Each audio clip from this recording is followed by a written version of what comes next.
Os israelitas oprimidos. São estes, pois, os nomes dos filhos de Israel que entraram com Jacó no Egito, cada um com a sua respectiva família: Rúben, Simeão, Levi e Judá. Issacar, Zebulon e Benjamim. Dan, Naftali, Gade e Asser. Ao todo, os descendentes de Jacó eram 70, José, porém, já estava no Egito. Ora, morreram José, todos os seus irmãos e toda aquela geração. Os israelitas, porém, eram férteis, proliferaram, tornaram-se numerosos e fortaleceram-se muito, tanto que encheram o país. Então subiu ao trono do Egito um novo rei, que nada sabia sobre José. Disse ele ao seu povo: Vejam, o povo israelita é agora numeroso e mais forte que nós. Temos que agir com astúcia, para que não se tornem ainda mais numerosos e, no caso de guerra, aliem-se aos nossos inimigos, lutem contra nós e fujam do país. Estabeleceram, pois, sobre eles chefes de trabalhos forçados, para os oprimir com tarefas pesadas. E assim os israelitas construíram para o faraó as cidades celeiros de Pitom e Ramessés.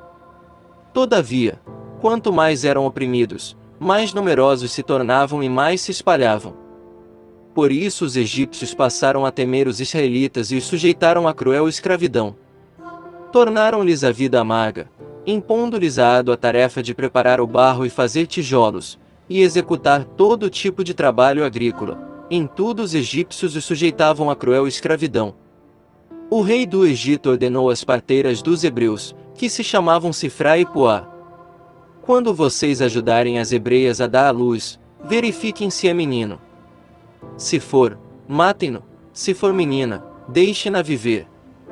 Todavia, as parteiras temeram a Deus e não obedeceram às ordens do rei do Egito, deixaram viver os meninos. Então o rei do Egito convocou as parteiras e lhes perguntou: por que vocês fizeram isso? Por que deixaram viver os meninos? Responderam as parteiras ao faraó: as mulheres hebreias não são como as egípcias. São cheias de vigor e dão à luz antes de chegarem às parteiras.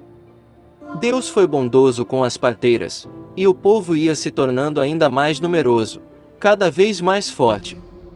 Visto que as parteiras temeram a Deus, ele concedeu-lhes que tivessem suas próprias famílias. Por isso o faraó ordenou a todo o seu povo: lancem ao Nilo todo menino recém-nascido, mas deixem viver as meninas.